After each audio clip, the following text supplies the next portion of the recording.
ఈ మధ్య కాలంలో చాలా మంది యువత చిన్న చిన్న కారణాలను కూడా పెద్దవిగా చూస్తూ క్షణికావేశంలో తొందరపాటు నిర్ణయాలు తీసుకుంటున్నారు. తమ బంగారు భవిష్యత్తును నాశనం చేసుకుంటున్నారు.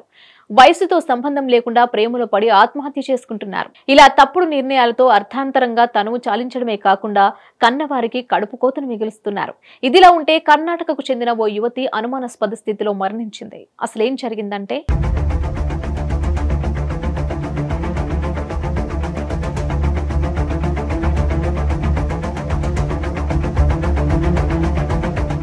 కర్ణాటక రాష్ట్రంలోని ఓ 20 ఏళ్ల యువతి బెంగళూరులో కుటుంబంతో కలిసి జీవిస్తోంది.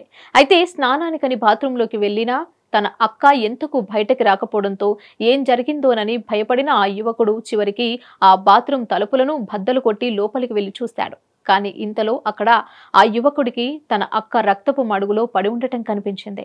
దీంతో ఈ విషయాన్ని పోలీసులకు చెప్పగా వారు రంగంలోకి దిగి దర్యాప్తు ప్రారంభించారు. ఇక సంఘటన స్థలానికి చేరుకున్న బెంగళూరు సౌత్ అధికారులు ఈ ఘటన బుధవారం రాత్రి 7:30 జరిగిందని వెల్లడించారు. అయితే మృతి చెందిన యువతి స్నానం చేస్తానని చెప్పి బాత్రూంలోకి వెళ్లి ఎంతకు బయటకు రాలేదని, చివరికి ఆమె సోదరుడు ఆ బాత్రూం తలుపులను పగలగొట్టి చూడగా ఆ యువతి రక్తపు మడుగులో విగతజీవిగా పడి ఉందని తెలిపారు.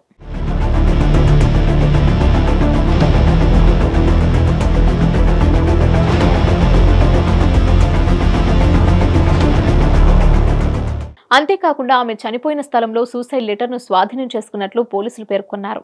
అలాగే యువతి మేడ మణికట్టుపై కత్తితో కోసిన గాయాలున్నట్లు పోలీసులు గుర్తించారు. అయితే అధిక రక్తస్రావం కావడంతోనే యువతి మరణించినట్లు పోలీసులు ప్రాథమికంగా గుర్తించారు. ఇకపోతే ఇది హత్యనా లేక ఆత్మహత్యనా అనేది తెలుసుకునేందుకు అన్ని కోణాల్లో దర్యాప్తు జరుపుతున్నట్లు తెలిపారు. అయితే పోలీసులు సూసైడ్ లెటర్ స్వాధీనం చేసుకున్నామని చెప్పడంతో సదరు యువతి తల్లి దానిని ఖండించారు. ఇక తన కుమార్తెను చాలా ప్రేమగా చూసుకునేదాన్ని, పైగా చాలా ధైర్యంగా ఉండేదని, అలాంటి అమ్మాయి ఆత్మహత్య చేసుకునేంత బలహీన మనస్తత్వం కాదని ఆమె తల్లి చెప్పుకొచ్చారు. ఇక సామాజిక కార్యకర్తగా ఎంతో మందిని తాను రక్షించానని, అలాంటి తన కుమార్తెకే ఇలా జరిగిందని తెలిపింది. తాను ఎంతో మందిని ప్రశ్నించే క్రమంలో వాళ్ళేదైనా కోపంతో తన కూతురును చంపేసి ఉంటారని ఆమె అనుమానం వ్యక్తం చేశారు.